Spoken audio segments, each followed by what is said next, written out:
आज हम जो ब्रिटिश कॉलोनियल स्टेट है और थी और उसका जो लैंड रेवेन्यू और टैक्सेशन सिस्टम था, उस पे आज हम बात करेंगे। तो देखिए, अप्रोप्रिएशन ऑफ लैंड रेवेन्यू या जिसको हम एग्रेरियन सरप्लस कहते हैं, तो यही सबसे बड़ा काम उस ब्रिटिश स्टेट का इंडिया में रहा। अच्छा, पहले इस पे हम बात कर चुके हैं कि वो यहाँ ट्रेड के लिए आए थे, जो ईस्ट इंडिया कंपनी थी। उसके बाद वो बुलियन पे हम बात कर चुके हैं कि गोल्ड सिल्वर यहाँ लाना पड़ता था, ताकि जो यहाँ वो आर्टिकल यानी चीज़ें यहाँ से खरीदने के लिए उसके एक्सचेंज में गोल्ड और सिल्वर उनको देना पड़ता। तो ये पूरा सिस्टम बंगाल की दीवानी के बाद चेंज होता है। अब देखिए, सबसे इम्पॉर्टेंट जब ये बंगाल की दीवानी ने रेवेन्यू कलेक्शन राइट्स मिली, उसके बाद जब उनका एक्सपेंशन होता है इंडिया में, डिफरेंट टेरिटरीज उनके कंट्रोल में आती है, हम देखते हैं कि रेवेन्यू सेटलमेंट्स वो डिज़ाइन करते हैं, डेवलप होते हैं इस पीरियड में। तो देखिए, इनको डिवाइस करते करते यानी जो रेवेन्यू सेटलमेंट्स थे, तो कॉलोनियल स्टेट के सामने नए नए सवालात उठ खड़े हुए, यानी देयर सरफेस्ड न्यू क्वेश्चंस। अब देखिए, उसमें एक था कि यानी कन्फरिंग ओनरशिप राइट्स, कि ज़मीन का मालिकाना हक किसे दे। इसी तरह से प्रिपेरेटरी ये जो राइट्स थे, इसी तरह से रिस्पॉन्सिबिलिटी ऑफ इस रेवेन्यू कलेक्शन, यानी कौन रेवेन्यू कलेक्शन करे। अब एक इम्पॉर्टेंट फीचर जो ब्रिटिश ये जो रेवेन्यू सेटलमेंट्स यहाँ पे रहे हैं, उनमें इम्पॉर्टेंट जो फीचर था कि उन्होंने यहाँ पे नोशन ऑफ प्राइवेट प्रॉपर्टी, यानी जो प्राइवेट प्रॉपर्टी होती है एक इंडिविजुअल की, उसको उनने जन्म दिया। तो इसका माने ये है कि यहाँ पे now there are land holders who were granted ownership rights. ये एक इम्पॉर्टेंट जो बात थी कि प्राइवेट प्रॉपर्टी का कंसेप्ट डेवलप होता है, एक नोशन उनके आने से डेवलप होती है। अच्छा, सिमिलरली उनका एक मेन मोटिव था कि जितना ज़्यादा हो सके इंडिया से वेल्थ कलेक्ट करे। So that is why in from very beginning, यहाँ जो शुरुआत की उनकी डिकेड्स थे, तो उनमें उनका सबसे इम्पॉर्टेंट जो फीचर रहा कि मैक्सिमाइज लैंड रेवेन्यू, यानी जितना हो सके लैंड रेवेन्यू ज़्यादा से ज़्यादा कलेक्ट करे, एंड ये ज़्यादा कैश में ही मिले, जनरली एग्जॉर्बिटेड, यानी ज़्यादा से ज़्यादा जितना हाई हो सके उतना ही बेहतर है। इसी तरह से हम देखते हैं जो प्रिंगल, उसके बाद विंगेट, जो बॉम्बे प्रेसिडेंसी में, उनमें ये ज़्यादातर यानी लैंड रेवेन्यू डिमांड बहुत हाई रखी गई। और उससे क्या हुआ, फिर आप जानते हैं कि एक पेजेंट को क्रेडिट लेना पड़ा, बाद में उसकी ज़मीन ही उसके हाथ से चली गई। तो एक बड़ा इसका यानी इम्पैक्ट हिंदुस्तान की यानी इकॉनमी पे पड़ा, और डायरेक्टली उसने यहाँ की सोसाइटी को, यहाँ की पॉलिटी को इम्पैक्ट किया। अब मैं आपको थोड़ा इसमें कुछ डेटा देना चाहता हूँ कि that in 1858-59 we see that land revenue जो था, it accounted to 50% of the total government revenue. यानी 1858-59 में इसमें जो पूरा जो गवर्नमेंट के पास जो रेवेन्यू आता था, उसमें 50% लैंड रेवेन्यू से आता था। उसके बाद ओपियम और उसके बाद साल्ट मोनोपोली जो उनकी थी, यानी ओपियम वो चाइना बेचते थे, उस पर ड्यूटी लगाते थे, और साल्ट ये करीबन 24% था। लेकिन फर्स्ट वर्ल्ड वार ख़त्म होते होते हम देखते हैं कि लैंड रेवेन्यू ये बड़ा डिक्रीज हो गया, यानी इसका प्रोपोर्शन बहुत कम हो गया, ये 20% पे आ गया, और ओपियम और साल्ट बिल्कुल नेग्लेजिबल हो गया। इसके साथ साथ हम देखते हैं कि that there was rise of new tax, जो मॉडर्न टैक्सेस है, इनकम टैक्स है, कस्टम ड्यूटी है, एक्साइज है, यानी जो मॉडर्न टैक्सेस अब इसके साथ मिलाए तो ये अराउंड 50% इस पूरे पीरियड में थे। अब देखिए कि ये जो मतलब सबसे ज़्यादा इससे जो खर्चा होता था वो आर्मी पे होता था उनका, इट्स अराउंड 34%।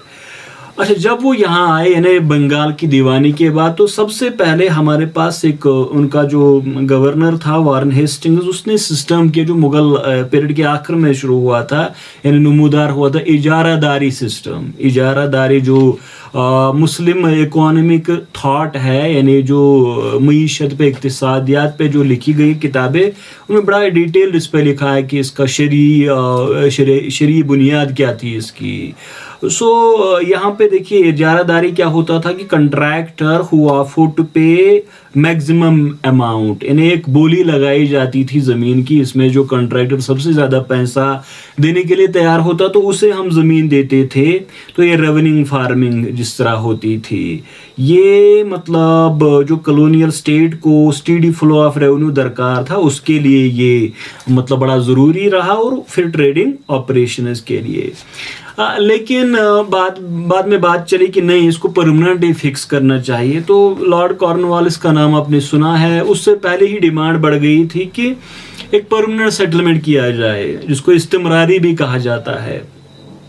तो इस परमानेंट सेटलमेंट से क्या हुआ कि एक ही बार जो पूरा यानी रेवेन्यू कलेक्शन कितना करना है, कैसे करना है, एक ही बार ये पूरा डिसाइड हुआ, और इट वाज अराउंड 2,65 लाख। अब देखिए बंगाल में क्या हुआ कि प्रिप्राइटरी जो राइट्स थे ये जो लैंड में, दीज वेर ग्रांटेड टू जमींदार। जमींदार वो नहीं जो जमीन में काम करता है, बल्कि आप समझे कि जो जमीन पे काम करने वालों को लगाता था। So he provided that he paid a fixed land, यानी अगर वो एक फिक्स्ड लैंड रेवेन्यू कंपनी को दे तो वो यहाँ का मालिक बन जाता है, यानी उसी के साथ सेटलमेंट हुआ वो। उसके बाद आप देखिए कि वहाँ पेजेंट्स काम करते थे, तो पेजेंट्स के साथ नहीं बल्कि जमींदार यानी holder of land. So this means कि वो जो प्रोप्राइटर लैंड का बना वो जमींदार बन गया।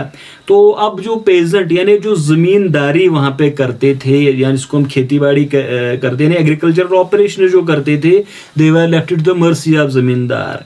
सो ownership rights were made hereditary, यानी अब एक जमींदार की जमीन है वो इसमें पेजेंट उसको काम के लिए लगा सकता है, एंड दिस वर ट्रांसफरेबल। आप समझते हैं हेरिडिटरी क्या होता है और ट्रांसफरेबल क्या है।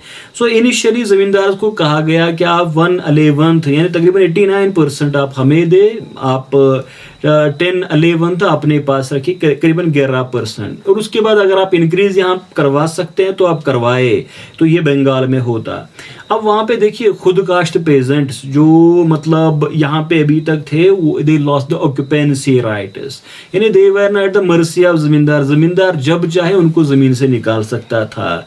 सो जिनको हम कहते हैं टेनेंट्स एट विल, यानी जब तक जमींदार चाहे उनको वहाँ पे रहने दे सकता है, उसके बाद उनको निकाल सकता है। सो ये सिर्फ उन पे नहीं पेजेंट्स पे इसका असर हुआ, बल्कि वी सी दैट इवन जमींदार लास्ट सोशल फंक्शन, उससे पहले वो जो गाँवों में या उनके इलाके में जो काम होते थे वो तक करते थे, सोशल रोल था उनका, लेकिन वो भी खत्म हो गया। अब देखिए एक इसमें इंपॉर्टेंट फीचर है कि दैट 1799 1112 में जो जमींदार को एक राइट दिया गया कि वो टेनेंट की प्रॉपर्टी सीज कर सकता है। यानी इसको आप बेस समझे कि एक जमीन पे काम करने वाले हैं और ऊपर एक मालिक है अब, यानी जिसकी पूरी जमीन है, बाकी जो काम करने वाले हैं एग्रीकल्चरल ऑपरेशंस में उनका कोई इसमें हिसाब नहीं है, उनके साथ सेटलमेंट ही नहीं हुआ, ना तो वो ओनरशिप राइट्स रखते हैं। अब इसमें एक इम्पॉर्टेंट चीज थी, उसको कहते हैं सनसेट लॉ, यानी एक पर्टिकुलर डेट में सनसेट के टाइम तक जमींदार को जो उसके साथ फिक्स होता है लैंड रेवेन्यू, उसको स्टेट को पे करना है, नहीं तो उसकी लैंड उसको ऑक्शन होगा, और वहां पे हुआ भी।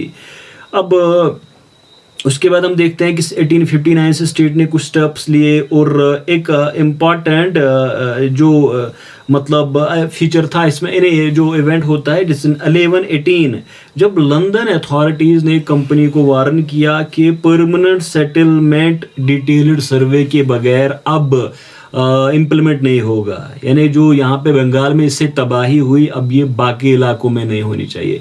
सिंपली इसमें permanent settlement land revenue permanently fix किया गया, और ये जमींदार जो मालिक थे उनके साथ नहीं, जो हकीकी जमींदार यानी जो एग्रीकल्चर ऑपरेशंस में हिस्सा लेते थे। अच्छा, उसके बाद हम देखते हैं एक और सेटलमेंट होता है जिसको हम कहते हैं रैयतवारी सेटलमेंट। तो here we see that cultivators individually acquired ownership rights. दो ऑफिसर थॉमस मनरो और अलेक्जेंडर रीड जब वो मद्रास में अपॉइंट होते हैं तो उन्होंने ये कहा कि जो intermediaries between state and cultivators है इनको खत्म किया जाए, यानी बीच में कोई नहीं, एक पेजेंट होना चाहिए और ऊपर स्टेट होनी चाहिए। अब रायत तो असल में अरबी लफ्ज़ है, यानी इट्स अरबिक वर्ड, सो ये सब्जेक्ट्स के लिए, रियाया के लिए इस्तेमाल होता है। सिमिलरली जो यूटिलिटेरियंस उस टाइम की फिलॉसफी यूटिलिटेरियनिज्म थे, तो they also wanted to approximate maximum amount of net produce. अब नेट प्रोड्यूस क्या होता था कि ये मतलब subtract cost of production from gross produce. जो आपका प्रोड्यूस होता है उसमें आप निकाल दे आपका खर्चा कितना लगा है, उसके बाद नेट प्रोड्यूस, अब इस पे स्टेट का हक है। सो इससे पहले भी यानी ये जो लैंड ऑफिसर थे वो उससे पहले भी रहे थे यहाँ पे, अब यहाँ पे यानी मुगल टाइम में भी रहे थे। देखिए इसमें क्या हुआ कि एक जब ज़मीन का सर्वे किया जाए तो उसके बाद that peasant was given choice of cultivating the land and paying the amount, यानी एक सर्वे होगा उसके बाद आपकी चॉइस है आप कल्टिवेट करें या ना करें। लेकिन बाद में इनको फोर्स किया, यानी देयर वाज कंपल्सन कि नहीं, जहाँ पे रैयतवारी सेटलमेंट हुआ है वहाँ पे किसी भी हाल में आपको एग्रीकल्चर ऑपरेशंस करवाने हैं। अब जब सर्वे होता है तो दो चीजें मद्देनजर रखी जाती है, to consider the quality of the soil. एक आप सॉइल देखेंगे, उसके बाद एरिया ऑफ द फील्ड। अच्छा, मुनरो ने क्या किया कि जो पैडी पर एकड़ शेयर उन्होंने निकाला, उसके बाद 1/3 to 2/5 ये स्टेट को दिया जाएगा। सो हम देखते हैं कि मद्रास में 1820 में ये मतलब जो रैयतवारी लैंड मतलब इसको कन्वर्ट किया गया।